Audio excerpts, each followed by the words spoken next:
everybody! Welcome to A Case of the Jills. Happy New Year to everyone. As many of you know, I tried to do a YouTube live last week, which didn't work out at all. The software that I was using to connect to the live feed was crashing out every 2 seconds, so I'm gonna have to try that again sometime. But in the meantime, I figured that I would answer some of the questions that you had sent to me ahead of the AMA. So let's jump right in with the first question. The first question came from a guy who was a pretty heavy-duty bodybuilder. He absolutely blasted himself out of the water. He's very aware of that. He has since stopped training, but he totally has all the signs and symptoms of what we would call overtraining syndrome. He worked out to an extreme extent. I want to be clear. This is not a person who just got a little bit fatigued from training too much.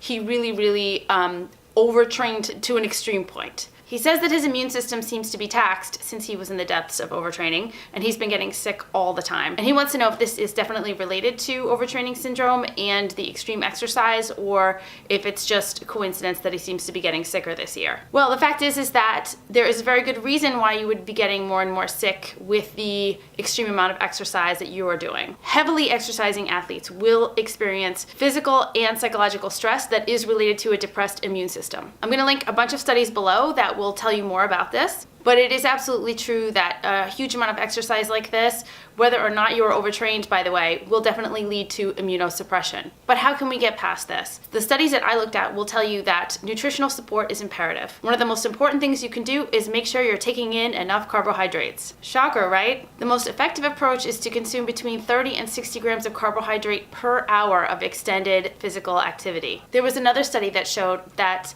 the intake of carbohydrate during strenuous exercise actually attenuates, or it sort of decreases the amount of stress hormone that's going to get pumped into your body. The stress hormone is the thing that will lead to the suppression of the immune system. So we want to keep those cortisol levels low as usual. Eating carbohydrates seem to help with this. And finally, there's another study down there in the links below that will tell you that athletes exercising in a carbohydrate depleted state will experience an increase of stress hormone. The take-home message here is that if you notice an increase of illnesses in the throes of overexercise, you are not alone. Got to take care of this by monitoring your nutrition, which, by the way, is going to help you with everything else. Stay on those carbs. The second question actually came from the Facebook page. The person asked the question of what my thoughts are on a capsule diet. And by capsule diet, what she actually means is the idea of eating the same breakfast, lunch, snacks every single day. She says that she does this for time management, but she's finding it very difficult to alter her food intake. For example, increase her food intake when she's exercising more and when she gets hungrier, because she has it in her mind that she has to eat this specific stuff every day. Well, I think you answered your own question on this one. Any diet that inhibits your natural inclination to eat more when you need it is probably not a good idea. The most important thing in this case is to ask yourself why you're eating the same things every day. If it's truly for time management, and the concept of meal prep definitely saves people time throughout the week, that's understandable. I also totally understand the idea that you dedicate less sort of mental energy to what you're eating every day, which frees you up to manage other aspects of your life. However, if you're finding that you're unable to change this when it is necessary, meaning when you do need more calories, that's a problem. We have to ask ourselves, are we doing this because it's safe? We're repeating those same safe foods every day, so we don't have to be afraid or go out of our comfort zone. Is it control related? Is it difficult to imagine a world in which every food was a possibility to eat? If it's more about safety and control, we have to ask ourselves how realistic this is. Also, by sticking to the same diet every day without alteration, we're not allowing ourselves to pay attention to our hunger and fullness cues. In the end, this is another way of restricting. So to answer the question, what are my thoughts about a capsule diet? Probably not very good. The whole concept of recovery from amenorrhea is to set yourself free from the rules and restrictions that you used to place upon yourself. If meal prepping starts off as a time saver but becomes something else for you to stress over, get rid of it. Question 3 is a difficult one. The person says that her husband wants her to recover from amenorrhea more than she does. She says that sometimes she thinks she values biking more than having a period. And finally, she doesn't know if she wants to have children. There's so much to this question, and I just want to say first of all that I can definitely relate to the idea of sort of using amenorrhea as an excuse of why you don't want to have children. Most of you know I don't have children.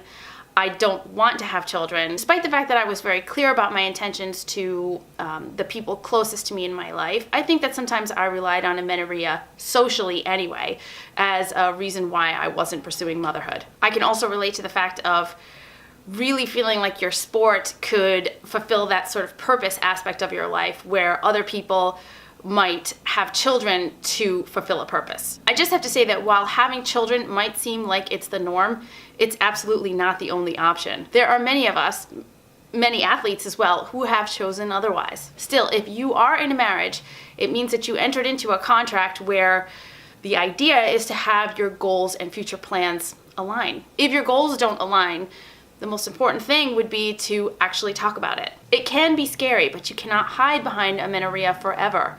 Not to mention the fact that this particular person has had amenorrhea for 10 years. The clock is ticking, not necessarily on your ovaries, but on your bone health, your cardiovascular health, and many other aspects. Let's be clear that amenorrhea is not the reason why you're not having children. It doesn't matter what your personal reasons are, but you have good reasons. Or at least you have good reasons to question it. My only advice here would be to have an open and honest conversation with yourself and your husband about your actual desires in life for motherhood, sport, etc. You can't hide out from this forever.